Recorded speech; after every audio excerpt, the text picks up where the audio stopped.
बिस्मिल्लाहिर्रहमानिर्रहीम। अल्हम्दुलिल्लाह। अस्सलामु अलैकुम वरहमतुल्लाहि वबरकातुहू। एक मर्तबा फिर से आप तमाम का इस्तकबाल है अल हिदाया अरबिक एकेडमी की जानिब से इस कोर्स में जिसके सेशंस हमारे लगभग कुछ हो रहे हैं। सेशंस कुछ छोटे हैं।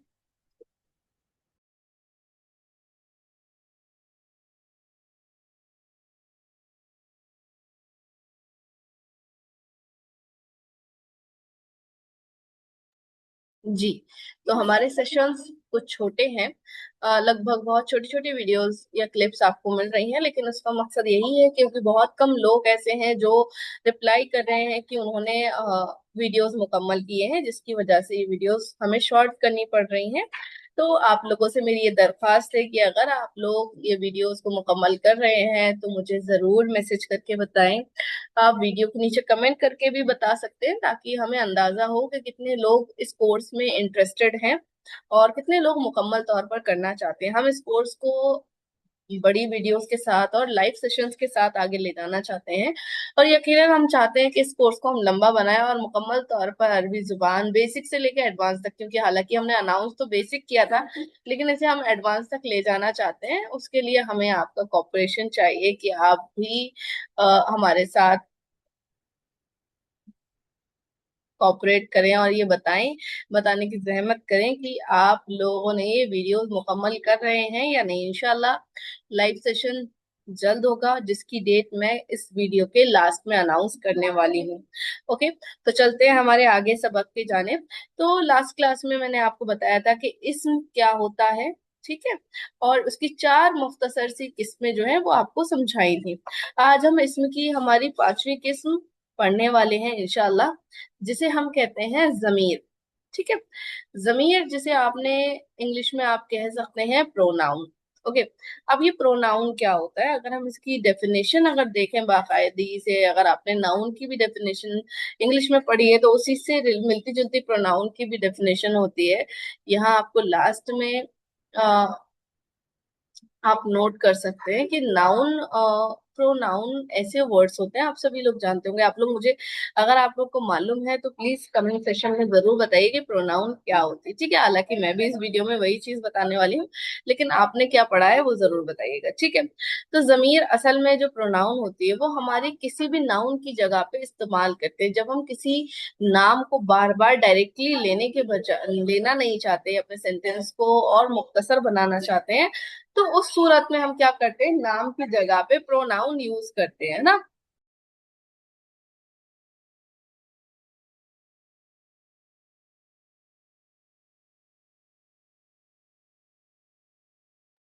तो उस सूरत में हम प्रोनाउन को इस्तेमाल करते हैं।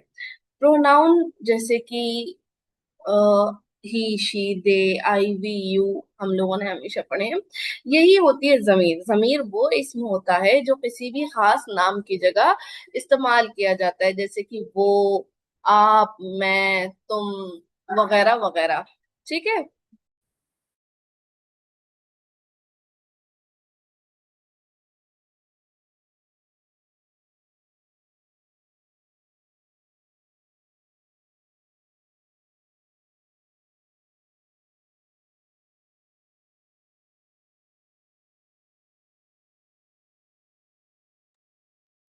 अब इसको हम हमें कई लेवल्स में कैटेगराइज करना है कि ये जो जमीर होती है वो कितनी तरह की होती है। बीच बीच में मेरी आवाज रुक रही होगी, जिससे मैं खुद ही रोक रही हूँ ताकि आराम आराम से मैं आपको सारी चीज समझाऊं, सारी चीजें बोलूं।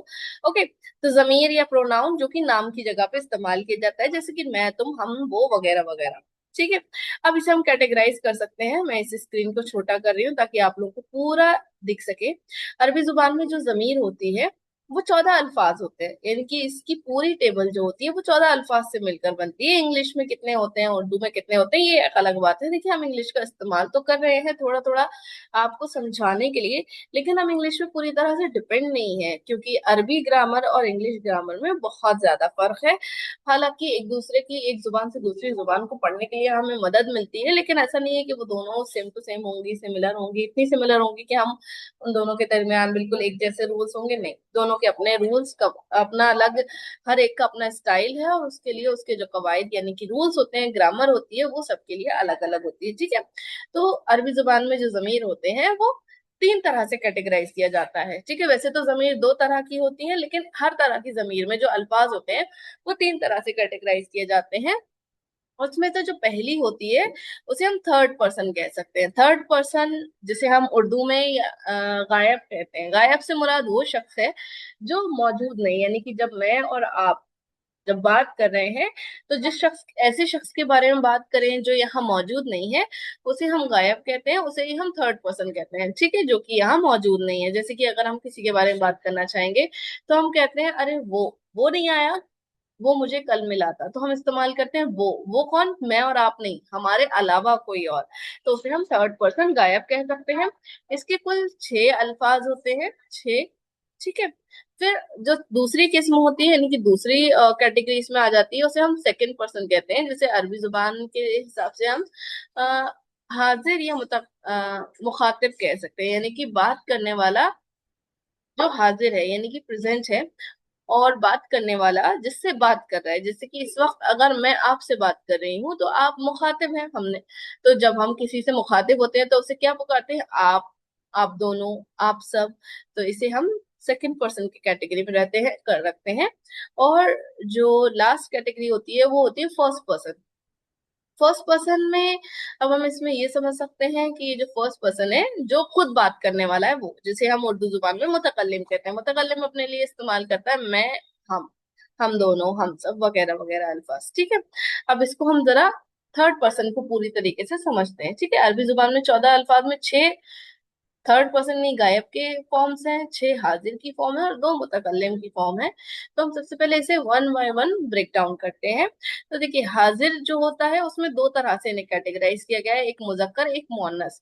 मुजक्कर हम कहते हैं मेल को, यहाँ लिखा है थर्ड पर्सन मेल मुजक्कर, and the third person female, it means मुअन्नस। मुअन्नस का मतलब होता है फीमेल। ओके। अरबी जुबान में जैसे इंग्लिश में हम ही मेल के लिए एंड शी फीमेल के लिए इस्तेमाल करते हैं, वैसे ही अरबी जुबान में होता है। लेकिन कभी कभी इंग्लिश और दूसरी जुबानों से, जैसे मैंने कहा, कंपेयर नहीं करेंगे, क्योंकि वहां पे हर तरह के अल्फाज के लिए, मेल एंड फीमेल के लिए अलग तरह के वर्ड्स हमको देखने को नहीं मिलते। लेकिन अरबी जुबान एक ऐसी जुबान है जो इसकी खूबसूरती ये है कि इसमें आपको हर तरह के लफ्ज, चाहे वो प्रोनाउन हो, चाहे वो दूसरी किस्म के अल्फाज हो, जैसे अभी आप इंशाल्लाह आगे पढ़ेंगे। ठीक है। तो आप उसमें देखेंगे कि मुज़क्कर और मुअन्नस, यानी कि मेल और फीमेल दोनों के लिए अलग अलग तरह के अल्फाज आपको अरबी जुबान में इस्तेमाल करने को मिलेंगे इंशाल्लाह। तो इसी तरह जो फीमेल, सॉरी, जमीर है, प्रोनाउन है, वो भी मेल एंड फीमेल में कैटेगराइज है। यानी कि अगर थर्ड पर्सन के 6 फॉर्म्स हैं, 6 लफ्ज हैं, तो उसमें से 3 मेल एंड 3 फीमेल आपको मिलेंगे। मैं दोबारा से इसे मार्क कर रही हूँ ताकि आपको दिखे। तो मान लीजिए ये 6 हमारे गायब के फॉर्म्स हैं, उसमें से आधे मेल के लिए इस्तेमाल होते हैं, आधे फीमेल के लिए। तो गायब यानी कि जो हमारे बीच मौजूद नहीं है। अगर अब इसको अदद यानी कि नंबर वाइज भी काउंट किया गया है, जैसे कि अगर हमारे बीच कोई एक नहीं है, हम किसी एक के बारे में बात करें, एक मेल के बारे में, तो हम कहते हैं ही, और उसे अरबी जुबान में कहा जाता है हुआ, यानी वो एक मर्द। ओके। एक मुजक्कर, एक मर्द कहना जरूरी नहीं है, लेकिन हुआ देखकर हमें समझ में आ जाता है कि ये मेल फॉर्म है, यानी कि ये मेल के लिए इस्तेमाल होता है। अगर हमने 2 लोगों के बारे में बात करनी है तो हम कहेंगे हुमा, वो दोनों। इंग्लिश में हम कह सकते हैं दे बोथ। और अगर हमें 2 से ज्यादा के बारे में बात करनी है तो हम कह सकते हैं हुम, यानी कि वो सब, दे ऑल। ओके। ये हो गया मेल के लिए। अगर फीमेल है तो फीमेल के लिए अगर हमें कहना है वो, यानी शी, तो हम कहेंगे हिया, वो एक औरत। औरत के इस्तेमाल होगा मेल फीमेल के लिए। मोन्नस, हुमा, वो दोनों मोन्नस। ठीक है। मेल एंड फीमेल में हुमा हुमा दोनों सेम है। अब यहाँ पे कंफ्यूजन ये हो सकती है कि अगर मेल एंड फीमेल दोनों के लिए हुमा हुमा दोनों ही सेम है, ठीक है, यानी कि दोनों सेम है इंशाल्लाह, तो फिर हम कैसे उसको डिफरेंशिएट करेंगे कि कौन सा मेल है कौन सा फीमेल। ये जब आप अरबी जुबान को अच्छे से समझेंगे, पढ़ेंगे, तब आपको इसका जवाब आगे जाके मिलेगा, वो भी सेंटेंस मेकिंग वाले चैप्टर्स में इंशाल्लाह। ठीक है। फिर इसके बाद आपका आ जाता है, अगर फीमेल बहुत सारी हैं, दो से ज्यादा है, तो हुन्ना। मोस्टली लैंग्वेज में हमको सिंगुलर एंड प्लूरल मिलता है, लेकिन हमें अरबी जुबान में सिंगुलर, प्लूरल एंड ड्यूअल मिलता है। ये आपका सिंगुलर है, वो एक, होम वो सब, ये प्लूरल है। इसके बीच में आपको होमा, दोनों, ड्यूअल यानी दो लोगों के लिए भी आपको किस तरह का अल्फाज यूज करना है वो आपको यहाँ पे एग्जाम्पल मिलता है। होमा यानी कि वो दोनों। ओके, तो हुआ वो एक मर्द, हुमा वो दोनों मेल्स, होम वो सब मेल्स, हिया वो एक फीमेल, हुमा वो दोनों फीमेल्स, एंड हुन्ना वो सब फीमेल्स। ये हो गया हमारा गायब का।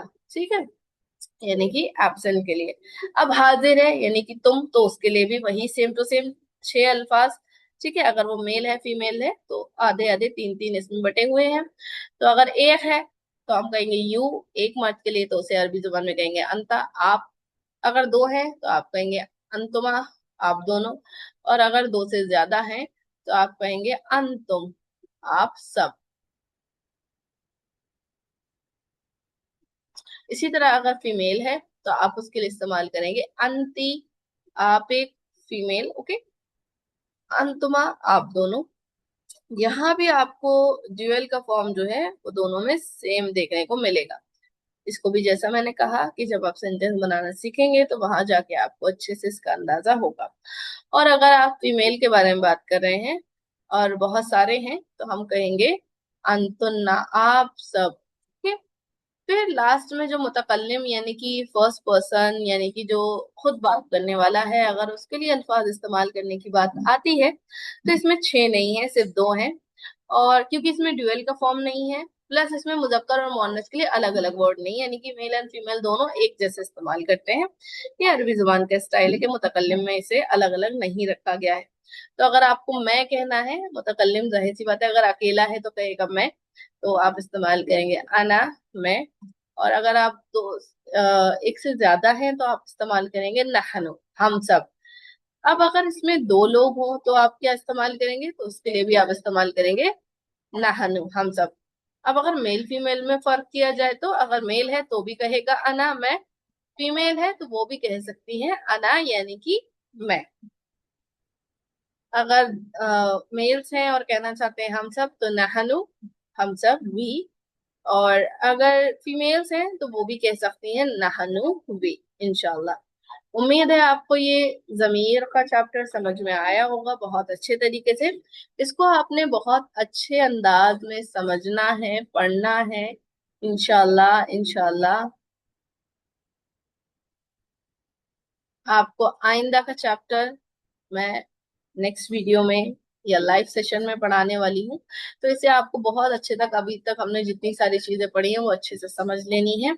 और अब लास्ट अनाउंसमेंट की बारी आप लोगों के लिए आ गई है कि हम लाइव सेशन कब करने वाले हैं। वैसे हम इसे हफ्ते के किसी दिन में करने वाले थे, लेकिन क्योंकि ईद है अल्हम्दुलिल्लाह, और जिसकी वजह से मसरूफियत बहुत ज्यादा होती है लोगों के पास, तो हम अगले संडे, ओके, ये वीडियो आपको सैटरडे में मिलेगी इवनिंग तक। उसके बाद हम, उसके बाद जो संडे है यानी कि नेक्स्ट सेशन हमारा इंशाल्लाह 24 मई को रात को 9 बजे होने वाला है। इसका मैसेज आपको कम्युनिटी लिंक में मिल गया होगा। मैसेज आपको अगर नहीं मिलेगा तो उसकी वजह ये है कि हम देखना चाहते हैं कितनी लोग ये वीडियो देखकर समझते हैं। इंशाल्लाह इंशाल्लाह। तो बेसिकली आपके लिए संडे रात को 9 बजे नेक्स्ट सेशन रखा गया है। आप सब लोग उसमें शामिल होइएगा। आप सबसे बात करके, आपकी अगर कोई मसला है, अगर कोर्स को पूरा करने में, वीडियोस को देखने में स्लो लग रहा है, फास्ट लग रहा है, तो इंशाल्लाह उसको सॉल्व किया जाएगा। मिलते हैं आप लोगों से नेक्स्ट सेशन में इंशाल्लाह। जज़ाकल्लाहु खैर। अस्सलाम वालेकुम वरहमतुल्लाह।